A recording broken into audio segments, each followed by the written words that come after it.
আপনি সিস্টেমটা আনেন। আপনি রাজনীতিটা রাজনীতিবিদদের হাতে ছেড়ে দেন, রাজনীতিটা রাজনীতিবিদদেরকে করতে দেন।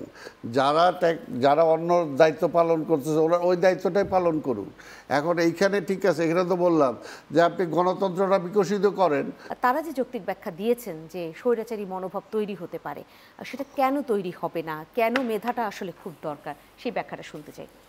আমি যেটা বলতেছি যে একটা সিস্টেম কিন্তু তাকে স্বৈরাচার বানায়।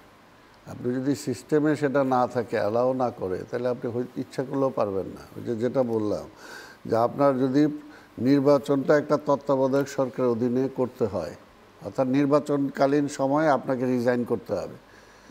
একটা তত্ত্বাবধায়ক সরকার, একটা মানে অন্তর্বর্তীকালীন একটা সরকার হবে যেটা নিরপেক্ষ, তার অধীনে আপনাকে নির্বাচন করতে হবে। তাহলেই তো আর আপনি ইচ্ছা করলেই দিনের ভোর রাত্রে করতে পারবেন না, তাই না? এবং আপনি স্বৈরাচার হওয়ার অর্ধেক কমে গেল।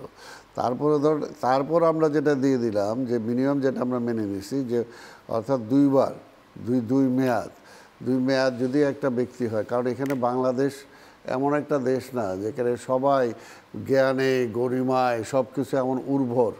আপনি কয়জন মানে ওই পর্যায়ের অর্থাৎ দলের নেতা, আজকে 100 দল 200 দল থাকতে পারে, কিন্তু স্টেটসম্যান একটা জাতিকে নেতৃত্ব দেওয়ার মতো কয়জনকে আপনি খুঁজে পাবেন?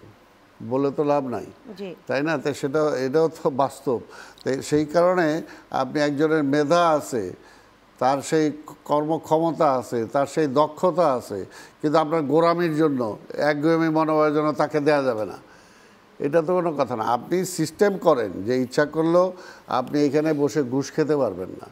আপনি যদি ঘুষ খান তাহলে আপনার এই বিচার হবে, আপনাকে আইনের আওতায় আসতেই হবে। পাল্টা ব্যাখ্যাও তো রয়েছে যে একজনের মধ্যেই যদি আমরা মেধা বারবার খুঁজবার চেষ্টা করি, তাহলে নেতা হয়ে ওঠার যে প্রচেষ্টা, সেই প্রচেষ্টা ব্যাহত হবে।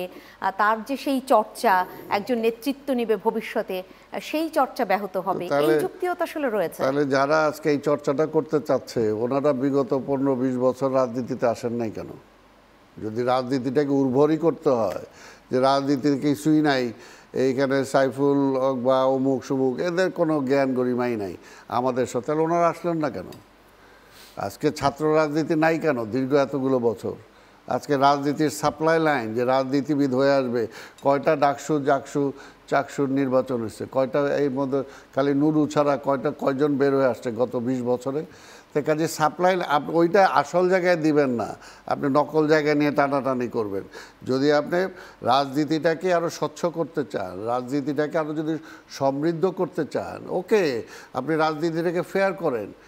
আপনি আইসে কী করে আপনি টোটাল আপনি রাজনীতির সাথে কোনো সম্পর্ক নেই, আপনি রিজাইন করলে আপনি মানে আপনার চাকরি জীবন শেষ করলে তারপরে এসে আপনি রাজনীতি ফেয়ার করা কি কোনো অন্তর্বর্তী সরকার পারবে?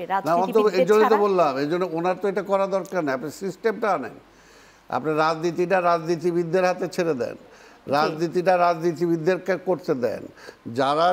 যারা অন্য দায়িত্ব পালন করতেছে ওরা ওই দায়িত্বটাই পালন করুন। এখন এইখানে ঠিক আছে, এখানে তো বললাম যে আপনি গণতন্ত্রটা বিকশিত করেন, প্রত্যেকটা জায়গায় আপনি নির্বাচন করেন, আপনি তো সেগুলো করতেছেন। অর্থাৎ সেগুলো বন্ধ করে আপনি মাঝখান দিকে আপনি ট্যালেন্ট খুঁজতেছেন।